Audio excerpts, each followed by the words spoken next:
বর্ষাকালে পানিবাহিত রোগের পাশাপাশি বাড়ে নানা রোগবালাই।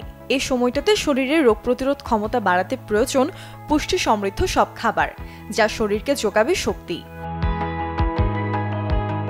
রান্নাঘরে থাকা আদা বেশ কার্যকরী শরীরের জন্য। এতে থাকা অ্যান্টিঅক্সিডেন্ট উপাদান শরীরের প্রদাহ কমায়, সেই সাথে শরীরে ইনফেকশনের সম্ভাবনাও কমায়। রান্নার কাজে বেশ ব্যবহৃত মশলা হলুদ। হলুদে আছে কারকিউমিন নামের এক উপাদান, যা ইনফেকশন এবং প্রদাহের বিরুদ্ধে লড়াই করে।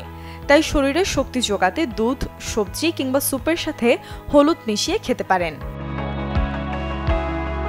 জীবাণুর বিরুদ্ধে লড়াই করে রসুন।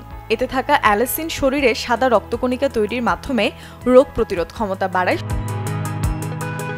লেবু, কমলা কিংবা জাম্বুরার মতো সাইট্রাস ফ্রুটসে থাকে প্রচুর পরিমাণে ভিটামিন সি। শরীরের রোগ প্রতিরোধ ক্ষমতা বাড়াতে খেতে হবে এসব খাবার। এছাড়া শরীরে প্রদাহ দূর কিংবা হজমের ক্ষেত্রে বেশ কার্যকরী পেঁপে। এটি পেটের সমস্যা রোধে কাজ করে। এছাড়াও ব্যাকটেরিয়া কিংবা পাকস্থলী সমস্যা দূর করতেও পেঁপে খেতে পারেন। খালি পেটে এটি খাওয়া যায়, তবে বাড়তি স্বাদের জন্য ফল বা মধুর সাথে ইয়োগার্ট খেতে পারেন। রোগ প্রতিরোধ ক্ষমতা ঠিক রাখতে শরীরে যোগান দেয় ভিটামিন ই। শরীরে ভিটামিন ই যোগান দিতে স্মুদি বা ওটমিলের সাথে খেতে পারেন কাজু বাদাম। এটি শরীরে সুস্বাস্থ্য বজায় রাখতে সাহায্য করে।